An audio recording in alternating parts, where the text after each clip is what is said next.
Bienvenidos y bienvenidas a Enclave Política. La migración ecuatoriana se acentúa. Más de 50.000 personas han salido con destino a Estados Unidos. La curva de salida crece a partir del 11 de abril de este año. Casualmente, el mismo día que ganó la segunda vuelta Guillermo Lasso Mendoza frente a Andrés Arauz. Y no me cabe duda que si las facilidades para llegar a Europa estuvieran a la mano, muchos más irían allá, tal como ocurrió desde 1998 y los inicios del presente siglo. Pero de este tema hay otros problemas como el incremento de los costos consulares, la reducción de los consulados y nombramientos de embajadores que ahora, como el de España, acusa sin pruebas de que la embajada en Madrid financió a la organización política española Podemos.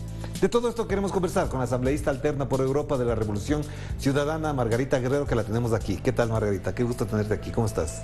Pues es un placer, Orlando, estar contigo aquí. Ya nos habíamos conectado telemáticamente, así que es un placer estar en tu casa. Gracias, muy amable por venir acá, y me imagino que además después del vuelo de Europa para acá hay el jet lag y demás que te puede tener alterada un poco.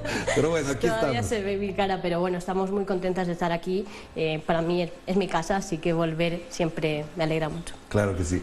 ¿Cómo evalúas la política migratoria de estos últimos meses, incluidos los del gobierno de Lenín Moreno y la de Guillermo Lasso? Porque aparte de tus intervenciones políticas, he visto comunicados de organizaciones que están reclamando, uno, los costos consulares, pero también lo de fondo es que la gente se quiere ir, y a Europa se quiere ir también otra gente que aquí de alguna u otra manera ha resuelto sus problemas contactando con familiares en Europa.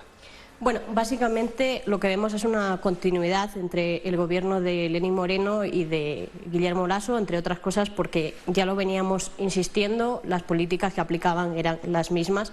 Por tanto, en ese sentido, lo que ha habido es un incremento de esa intención de salir del país, también porque la situación en el país cada día es peor y efectivamente esto se traduce en lo que comentabas antes, esa curva de salida es mucho más pronunciada. Y eso es como consecuencia del final de una serie de políticas que se ponen en marcha ya con el gobierno de Moreno y que tiene que ver con el desmantelamiento del Estado, con la reducción de la inversión de gasto público y, en definitiva, con que los ecuatorianos y las ecuatorianas en este momento no tienen oportunidades en este país. ¿Qué ocurre cuando pasa eso? Como ya nos pasó a nosotras, a mí misma, a mi familia, tienen que buscar las posibilidades de salir a buscar futuro fuera. En España, en este caso en Europa, tenemos un requisito especial para ecuatorianos y ecuatorianas, y es que requieren de un visado para poder acceder al país. Esto hace mucho más compleja la ruta migratoria. Y ahora también que la vacuna no sea sino la Pfizer. Entonces algunos no pueden entrar. Eso dificulta todavía más la cuestión de la pandemia y en ese sentido obliga a cambiar las rutas migratorias, y eso ya lo estamos viendo, ¿no? Hace un momento comentábamos también que ese incremento de migración se está produciendo sobre todo hacia Estados Unidos. Claro, pero este incremento, además de los problemas de orden interno, de orden local, también están alentados por alguna desesperanza, es decir, la misma situación. Te quiero plantear cómo se puede comparar lo ocurrido en el 98 con lo de ahora. Evidentemente ahí había una crisis económica muy dura, muy fuerte, y la vía fue Estados Unidos y Europa, mucho más de Estados Unidos siempre. ¿Cómo se puede comparar? ¿Qué hay de común entre estos dos fenómenos? Hay políticas que se repiten, son el mismo manual, son políticas de la derecha que implementan, pues priorizan los privilegios para unos pocos en perjuicio de las grandes mayorías. Esto lo vimos ya en su momento, en el 98, y lo vemos ahora. Pero decías algo muy importante, es la pérdida de expectativas. O sea, tú puedes quedarte luchando todo lo que tú quieras, reinventarte, buscar nuevas fórmulas de trabajo, incluso emprender, porque al final es lo que hemos hecho siempre. Sin embargo, llega un momento de quiebre con esas expectativas de futuro. Cuando ves que en el escenario no hay un futuro con posibilidades, te planteas irte como única posibilidad. Entonces veo obviamente esos paralelismos, y al final, ahora mismo, lo que vemos es que incluso los gestores políticos son los mismos que en el 98 ya provocaron un éxodo masivo, ¿no? Entonces esto quizás es lo más dramático. Es verdad que ahora mismo Guillermo Lasso tiene un poco un balón de oxígeno con esto de las vacunas, pero al final los cambios estructurales no se están dando, y eso es desalentador. Y desde tu experiencia como familia migrante, ¿también crees que efectivamente hay muchas personas que, como tú en su momento, se fueron de este país? ¿Crees que efectivamente es la mejor salida con todo lo que implica aquello? ¿Hasta dónde tu experiencia personal puede dar mejor testimonio del fenómeno que implica esto? A ver, es una cuestión difícil. Primero porque en mi caso yo no decidí irme. Yo fui la consecuencia de una serie de cuestiones. Efectivamente, tenía 10 años. Tomaron decisiones por mí. Entiendo que las tomaron por mi bien. Así es que obviamente no es un cuestionamiento a mis padres, claro, a los que quiero mucho, a mi mamá. Pero es cierto que es un proceso muy duro, Orlando, porque hay una fractura social muy fuerte. De hecho, hay algo de lo que no se habla casi, y es la deuda que tiene el Estado para con todas esas familias que se rompieron. Hay otras cuestiones como el impacto psicológico que tiene, y ahora que se empieza a hablar un poquito de salud mental, la cantidad de suicidios que se produjeron en ese momento por la ruptura de familias. Las rupturas familiares y la desestructuración tienen un impacto no solo en ese momento, sino a largo tiempo. A día de hoy las consecuencias de esos procesos se siguen sintiendo. Claro, o sea que no es un proceso fácil. A veces se nos tilda desde Ecuador a la gente que estamos fuera que hemos optado por el camino fácil. No lo es. No es fácil dejar tu familia, no es fácil dejar tu entorno, donde tienes tu red, tus contactos, tus amigos, tu historia, tu protección. Te vas a un sitio que no conoces, en el que además eres percibido como hostil, como extranjero. Entonces, a las que te enfrentas a una serie de cuestiones como pueden ser el racismo. En este caso, por ejemplo, en España estamos viendo un incremento de agresiones racistas y xenófobas. No es fácil. Quien toma una decisión así es porque efectivamente donde está ve que ya no hay oportunidades. Además, de hecho, en lo que mencionas ahora de España, hace pocos días, el 10 de agosto, vimos un tuit de Vox, la organización derechista de España, en la que celebraba el arribo de los españoles a América porque frenaron la masacre de aztecas. Es decir, ellos señalan ahora, como se señalan, se autocalifican como los que reivindican la defensa del pueblo indígena de América Latina. ¿Cómo se vive esta experiencia xenófoba con la que se están moviendo las derechas en Europa y ahora con sus acólitos en América Latina? Bueno, diríamos en primer lugar que responde a una estrategia internacional. La derecha y la extrema derecha a nivel mundial, con Trump en su momento, que fue el máximo exponente, o Bolsonaro, es una derecha que está articulada. Vox, en este caso, juega un importante papel porque es el fenómeno de la extrema derecha que recorría Europa y que llega a España. Cuando llega a España es especialmente importante porque España dialoga permanentemente con América Latina. En este caso es fácil comprobar cómo Vox se reúne con Almagro en el contexto del golpe de Estado a Bolivia. Quiero decir, este es el marco donde se inserta, son firmantes o comparten firmas con la derecha y extrema derecha ecuatoriana en la Carta de Madrid, es decir, responden a toda una estrategia articulada. Y además se encuentran algunos elementos nostálgicos a esa etapa del imperio, ¿no? Para ellos, por ejemplo, juegan discursivamente a crear un relato de confrontar en España a los migrantes provenientes de América Latina con los de África.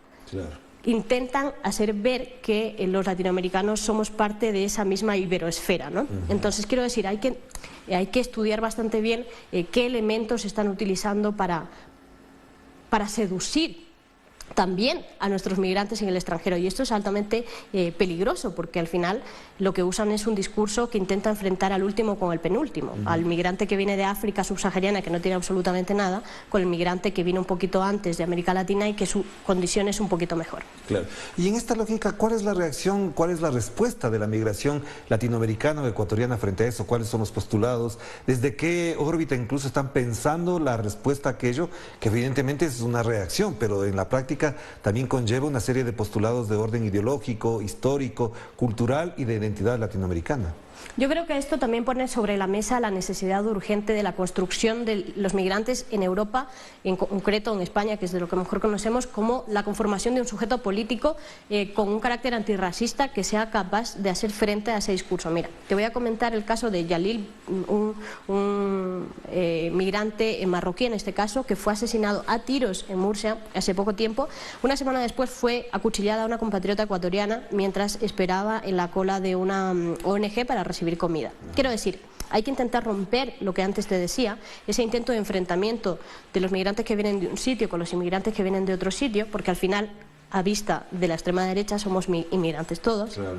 Y construir una especie de alianza solidaria que permita tejer resistencias en primer término, porque estamos viendo un incremento de agresiones físicas, de agresiones en la calle. Mortales, claro. Entonces, en todo caso, el asesinato siempre es la última parte, ¿no? O sea, la parte más violenta, efectivamente, pero en el día a día se están produciendo discriminaciones, se está normalizando el racismo, y todo esto requiere de articular resistencias. Entonces, en primer lugar, creo que es importante que tengamos una reflexión también a nivel, no solamente como comunidad ecuatoriana, sino como comunidad latinoamericana. E incluso, como te decía, todas las nacionalidades que conviven ahora mismo en España. Estamos llamadas a construir ese movimiento antirracista que nos permita situar los derechos humanos de todas las personas, también de las personas migrantes, sobre la mesa y en primer plano. Vamos a hacer la primera pausa, Margarita, y te invito para que en la segunda abordemos los temas coyunturales, puntuales que vive la migración ecuatoriana. Vamos a la pausa y enseguida volvemos con Margarita Guerrero, aquí en Enclave Política. Perfecto.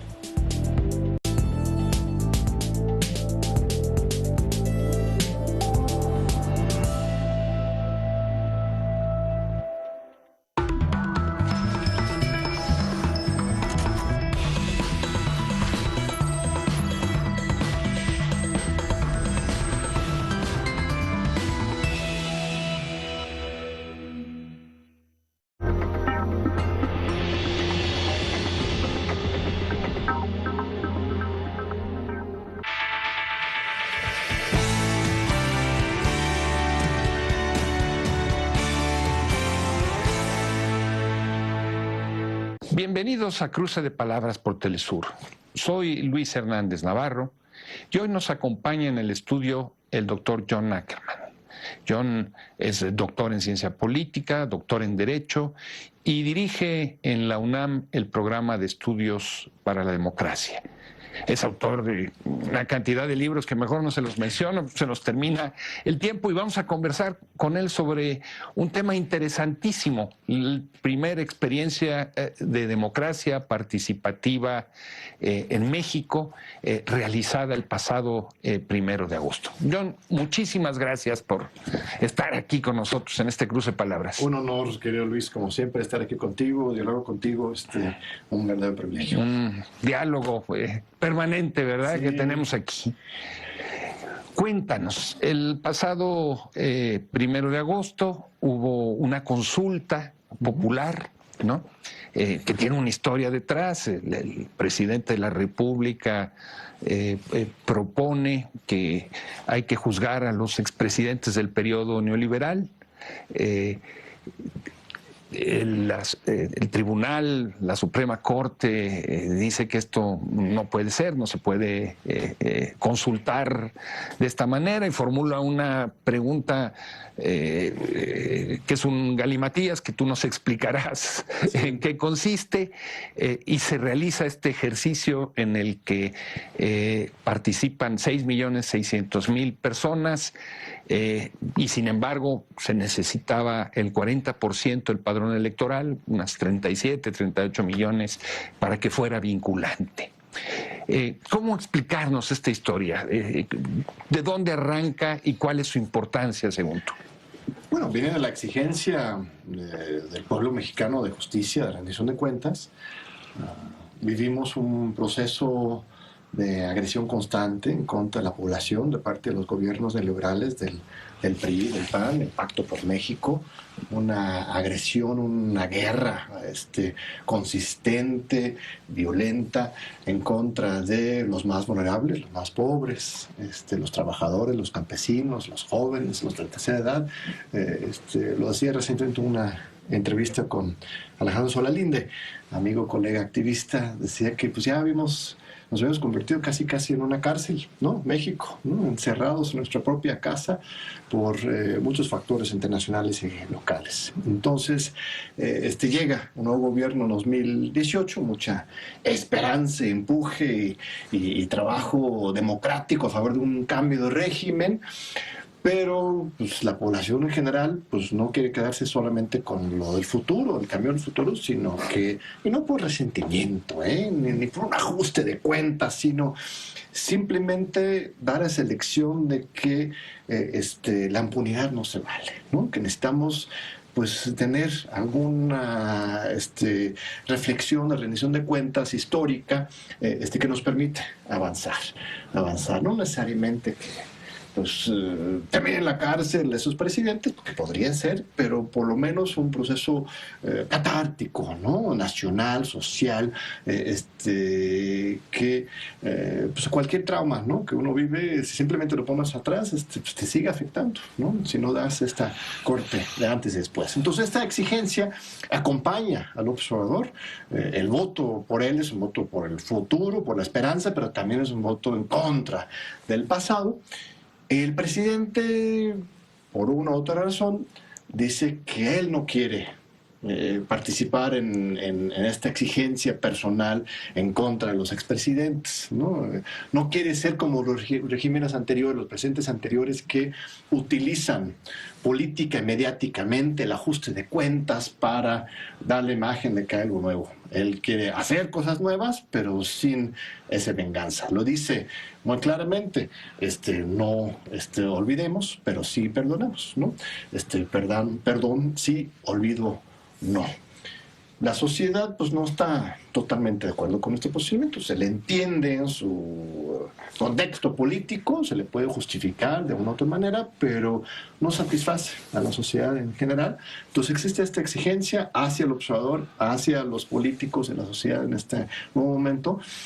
Y la salida que piensa el observador y también grupos sociales y ciudadanos es, pues, hagamos una consulta para ver qué tan grande es realmente esta exigencia para que se haga o no, más allá de lo que opine el presidente de la República. Una consulta en el marco de la Constitución, porque han habido consultas en el pasado, pero no estaba aprobada esta figura por la Constitución mexicana. Sí, eso es lo bonito, que por fin estamos ejerciendo este derecho constitucional. Existe en la Constitución, artículo 35, con muchos candados y problemas que aprovecharon de ellos el INE, el mismo Suprema Corte, para hacerlo muy complicado. El INE es el Instituto Nacional Electoral. El Instituto Nacional Electoral, las instituciones todavía arraigadas en el viejo régimen en México, utilizaron estos problemas jurídicos para subvertir, minar la presencia y el impacto de esta consulta popular, pero ahí está, lo ejercimos el derecho, votaron, para mí, pocas personas, aunque también, como bien dices, es más que en consultas anteriores. Teníamos consultas zapatistas, consultas del aeropuerto, consultas sobre la autonomía de la Ciudad de México. ¿Pero crees que se puedan comparar, John? Porque una cosa son las consultas que tú organizas desde la sociedad civil sin recursos y otra las que nacen del Estado como tal, con toda la institucionalidad. Bueno, y la no institucionalidad, o sea, ese es el problema. La institución responsable de organizar esta consulta, el Instituto Nacional Electoral, estaba en contra de la misma consulta. Entonces, si bien cuentas con esos recursos y respaldo institucional, también cuentas con su sabotaje. Entonces, este consulta se tendría que haberse realizado el mismo día de la elección, ¿no? Que votábamos en las elecciones intermedias para diputados y presidentes municipales, gobernadores. Como en otros lugares, en California, en los Estados Unidos, estas consultas normalmente son simultáneos justamente para no hacer gasto de exceso. Los políticos lo mandaron 2 meses después y el mismo INE sabotea el proceso. Pero aún con eso hay una gran participación. Yo creo que es un vaso medio lleno, ¿no? Una gran participación. La primera es que ejercemos este derecho a consulta, pero por otro lado, pues una movilización de izquierda menos de lo que necesitaríamos para en el futuro resistir los embates de la derecha y del imperialismo. ¿Pero qué se consultó, John? Porque en la papeleta oficial no estaba explícitamente señalado que se iba a juzgar a los expresidentes. La Suprema Corte decidió que no se podía consultar eso. Sí, entonces, ¿qué fue lo que se preguntó? La pregunta original era si era recomendable, si el pueblo respaldaba un juicio en contra de los expresidentes, en particular Peña Nieto, Calderón, Fox, Salinas, Cedillo. Y la Suprema Corte dice, creo que al final de cuentas correctamente dentro de su enfoque jurídico, que es su guión, lo que ellos tienen con qué trabajar, que no podíamos resolver de esa manera un caso específico, ¿no? No podemos el pueblo exigir el enjuiciamiento de una persona Eso solamente lo puede hacer el Poder Judicial en sí, con base a las evidencias. Lo que puede hacer la sociedad es exigir que se realice un proceso de esclarecimiento de las acciones tomadas por los actores políticos del pasado. Entonces, así se quedó de manera muy general como una exigencia hacia las autoridades sin nada específico que podría haber resultado aún con el 40%. Si es que hubieran llegado a los 38 millones de votos,